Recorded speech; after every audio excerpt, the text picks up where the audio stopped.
যারা আমার মাওলার খাঁটি আশিক,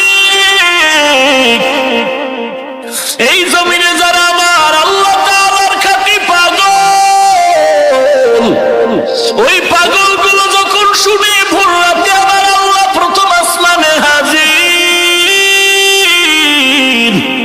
আল্লাহ এসে ডাক দেয়, ওরে বান্দা কয়দিনের ঘুমাবি? আমি আল্লাহ প্রথম আসমানে এসে হাজির,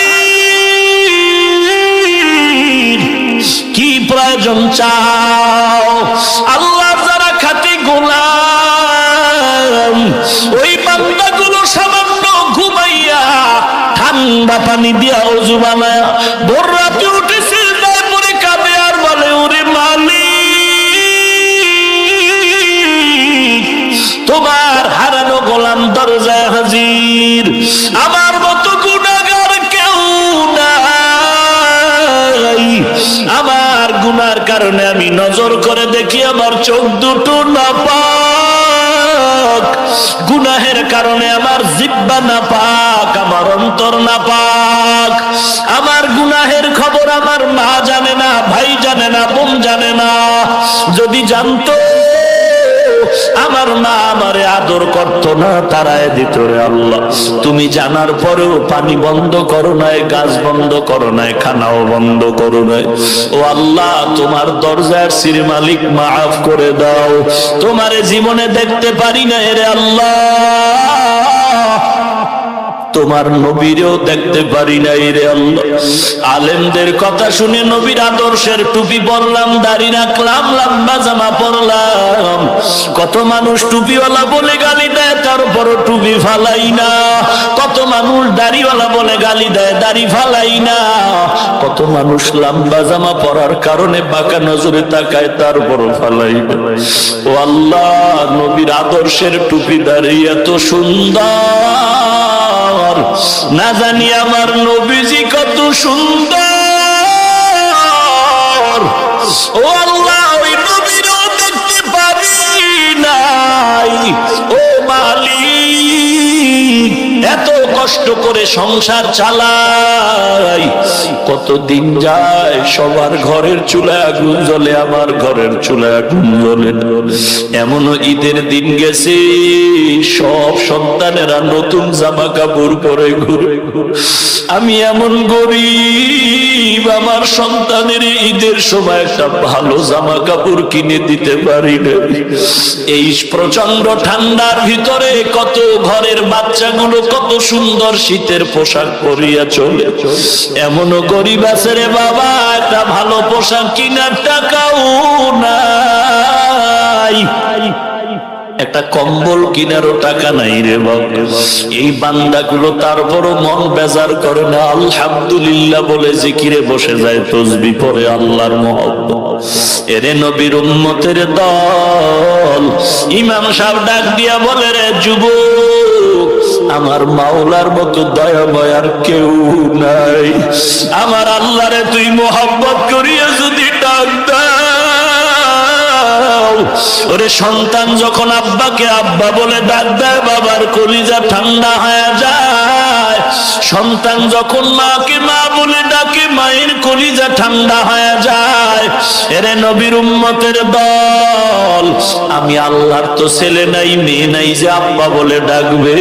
আল্লাহ বলেন, ওরে আল্লাহর গোলাম, তুই যখন আব্বাকে আব্বা বলে ডাকো, আম্মাকে আম্মা বলে ডাক দাও, আমি তোর জীব জবানের দিকে তাকায়া থাকি।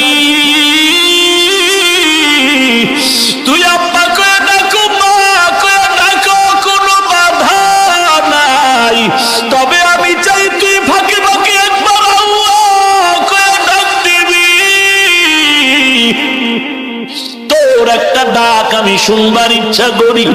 ওরে তোর ডাকে যদি মায়ের কলিজা ঠান্ডা হয়, বাবার কলিজা ঠান্ডা হয়, ওই তোর মা বাবার থেকে আমি আল্লাহর মায়া কি কম? আমি আল্লাহর মায়া মোটেও কম নাই। অন্তর ভরে একবার আল্লাহ বলে ডাক দিয়ে দাও। আমি আল্লাহ তোর ডাকে এত খুশি। ও দয়ার আল্লাহ,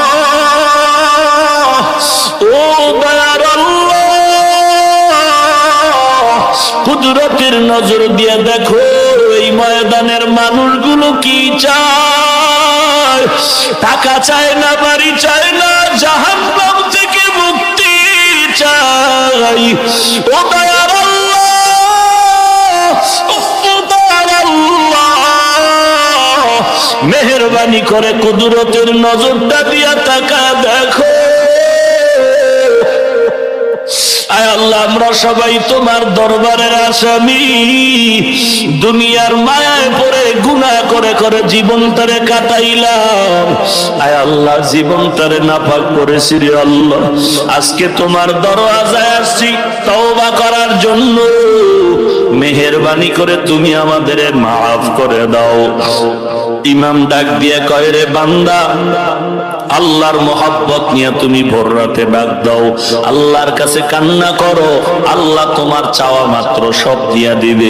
আল্লাহর বান্দা ইমামের পরামর্শ নিয়ে ঘরের মধ্যে যায়। রাতের বেলা অন্ধকারে ঘুমায় না। গভীর যখন হয়ে গেল, বান্দা ওযু বানাইয়া সুন্দর করে অন্ধকার জায়গায় যায় নামাজ বিছাইয়া সেজদায় পড়ে যখন আল্লাহ বলে ডাক দেওয়া শুরু করেছে, কেমন যেন আকাশ ভারী হয়ে যাচ্ছে তার কান্নার আওয়াজ। হঠাৎ করে গাইবি আওয়াজ আসতেছে, রে বান্দা, কান্না করে লাভ নাই। তোর গুনাহের কারণে তোর নামটা জাহান্নামের খাতায় লেখা। আর কান্না করে লাভ হবে না রে বান্দা, গুনার কারণে তোর নামটা জাহান্নামের খাতায় লেখা হয়ে গেছে। আল্লাহর বান্দা আরো চিৎকার করে কাঁদে, আল্লাহ খালি ফিরায় দিও না রে আল্লাহ। স্ত্রী ডাক দিয়া কয়, ও স্বামী, আর কাঁদো কেন? গাইবি আওয়াজ, তোমার নাম নাকি জাহান্নামের খাতায় লেখা। আল্লাহর বান্দা ডাক দিয়া কয়, রে বিবি, কান্না বন্ধ করে আর কোন দরওয়াজা আছে নাকি যেখানে গিয়া ক্ষমা পাবো? বলে, না না, আল্লাহর রহমান নামের দরজা ছাড়া আর কোন দরওয়াজা নাই। আল্লাহর বান্দা বলে, তো আমার কান্না বন্ধ করব না। আমার কাজ হলো কান্না করা, মাপ আল্লাহ করবেন কি না করবেন সেটা আল্লাহ তাআলার ইচ্ছা। আল্লাহর বান্দা আবার এই বলে অজর দ্বারায় কান্না শুরু। ও আল্লাহ, তোমার হারানো গোলাম তোমার দরজায় ফিরে আসছে। ও আল্লাহ, ডানে বামে তাকায় দেখি আমার মতো কত ছাত্র স্কুলে পড়ে, কলেজে পড়ে, নামাজ বাদ দেয় না, আমি কেন পারবো না? আমার মতো কত চাকরিজীবী নামাজ ছাড়ে না, আমি কেন পারবো না? আমার মতো কত দোকানওয়ালা দোকানদারি করে, নামাজ বাদ দেয় না, আমি কেন পারবো না? ও আল্লাহ, তুমি আমাকে মাফ করে দাও। এভাবে কান্না শুরু। এমন কান্না শুরু হয়ে গেল, হঠাৎ করে আবার আরেকটা আওয়াজ আসলো, গায়েবী আওয়াজ আসলো। আওয়াজের ভেতরে যেন কেমন মায়া মায়া আওয়াজ। আওয়াজ দিয়া বলে, রে বান্দা, কান্না বন্ধ কর, আর কাঁদিস না রে বান্দা, আর কাঁদবি না। তোর নামটা এখন জাহান্নামের খাতায় নাই, নাই, নাই। তোর নাম এখন জান্নাতীদের খাতায়। ওরে এলাকার যুবক, দুটো পা গায়ে দে, পায়ে ধরে বলি, আর নবীরে কাঁদাইও না, আর নামাজ বাদ দিও না রে যুবক। তারির মধ্যে আঘাত করে নবীরে কাঁদাইস না রে যুবক। আমার নবী মদিনায় এখনো উম্মতের জন্য কাঁদার আওয়াজ। আল্লাহর কাছে তওবা করো, গলায় ছুরি আসবে, মরে যাব, আর নামাজ ছাড়বো না। মা বাবারে কষ্ট দিব না, আল্লাহ ওয়ালার বিরোধিতা করব না, আলেমের বিরোধিতা করব না। ও আল্লাহ, তুমি তওবা করার তৌফিক দাও। আর নবীর সুন্নত জবাই করব না। তওবার যদি খাঁটি নিয়ত হইয়াই থাকে, মুনাফিকি না থাকে, খাঁটি তওবার নিয়তে আল্লাহর কাছে দুটো হাত উঁচু করে দেখায় দাও।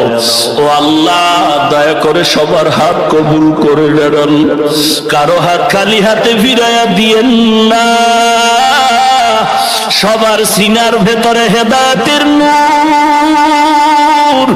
হেদায়েতের নূর দিয়ে সিনাটা ভরপুর করে দেন। আয় আল্লাহ, সবার তওবা কবুল করে নেন আল্লাহ। তওবার উপরে মজবুত হয়ে চলার তৌফিক দান করেন, আমিন। আলহামদুলিল্লাহি রাব্বিল আলামিন।